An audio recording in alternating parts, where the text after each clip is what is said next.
From Fort Knox, the Flying Tigers are in the air. Fort Knox has not been in the Thunder Air Show for several years, and we welcome them back. Hey, they're so close to Kentuckiana and from Godman Army Airfield, where there are two U.S. Army Reserve helicopter units home stationed at Godman, and these are the UH-60 Blackhawk helicopters. We welcome both their crews here to the Thunder Air Show. Now, Doug, the Blackhawks are really cool because every branch of the military, every branch uses Blackhawks. They first entered service in 1979. They were first used in combat in 1983.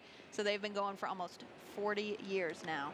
They are a ubiquitous sight on the modern battlefield. The invasion of Grenada actually was the first time they put the Blackhawk in combat. You can kind of see him flying by. The one that's got the that we're seeing on the screen right now has extended range fuel tanks on it, so they can fly for a really long way. From Afghanistan, Iraq, anywhere in the Middle East to the Pacific, these guys are in action. This crew includes men and a woman from Indiana, and it's such a local group. I want to say their names. On the lead aircraft, the lead Blackhawk, we've got James Morgan, who's from Clarksville, Indiana, went to Clarksville High School. He's a local EMS pilot. Also, you've got Leonard Shawnai. He's with the Louisville Metro Police Department, a sergeant in the 4th Division, been there for 9 years. He was born and raised in Ghana, West Africa. You also have Richard Hill on board the lead aircraft. He works for Fort Knox and is from Louisville. Jerome Carnes is a mechanic at Fort Knox. He's on board the lead aircraft here today of the two. And then you have specialist Nicole Gyroff. Nicole is a college student at Ivy Tech Community College in Bloomington, Indiana, and she is on board one of the Blackhawks here today. Yeah, it's just so fun to watch these things fly. And, you know, Haley, as you said, every service flies a version of this. So the Air Force has a special version of it that they use for medevac and for search and rescue. The Navy uses them at sea for anti-submarine warfare and anti-surface warfare.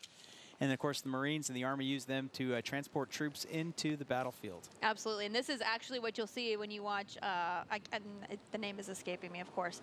Marine One, yes, correct? The helicopter that the president's on? No. The Marines, no? No, the Marine One is a different helicopter. It's a Sikorsky. Okay.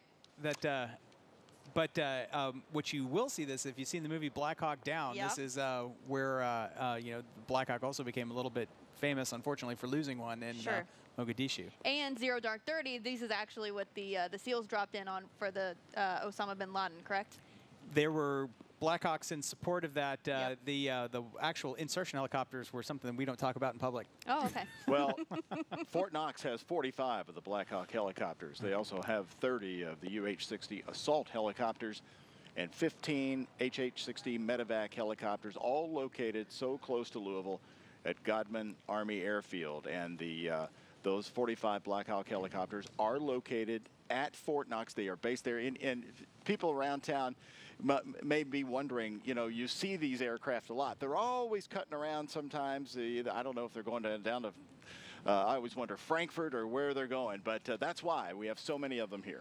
Well, you know, the Army actually has more things that fly than the Air Force or the Navy, and it's the helicopters. And so what the Blackhawks, you mentioned the medevac helicopter. One of the key things that has allowed so many of our veterans to survive combat is the fact that if you're wounded, you have got about what they call the golden hour to get to a medical treatment facility.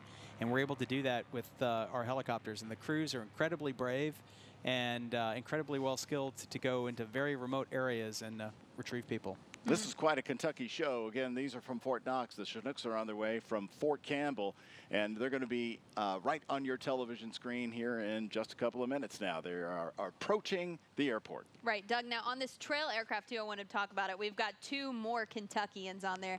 We've got Devin Carr from Louisville, went to Moore High School. That's cool stuff. And then we've also got from Lawrenceburg, Kentucky, Joshua T-Day. How about that? Elizabeth Community and Technical College was the local college that Joshua went to. So thanks for all of our Kentuckiana servicemen and women in uniform putting on the show for us. We've talked to so many pilots from the area that say Thunder is always a dream. Thunder inspires the next generation of pilots. So it's really cool to be out here today at the airfield with so many local boys and girls. So let's talk about the Flying Tigers. Am I saying this right? It's the 8th of the 229th. Do you say it that way?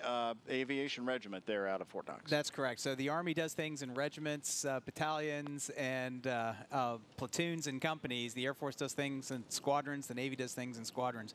So military terminology can be very confusing. But the Aviation Regiment that these guys are, they're Army Reserve. And so what that means is they may or may not be full-time. There are some full-time reservists, but most of these folks, you know, they do other jobs. So like you said, there's LMPD, police officer. And that's so important for the community to realize that there are military people living amongst you right now that answer the nation's call whenever asked. And not too old. You know, Fort Knox has gone a lot of over the changes for many years, as we know. But this regiment was created in 1989 as they brought the helicopters more to Fort Knox. Yeah, no, so as the normally the active duty will get the first line equipment, and then they'll bring it into the reserves and the Guard. We'll talk a little bit about our Air National Guard unit, which is going to get an aircraft change here this later this summer. But it's always a big deal when that happens. So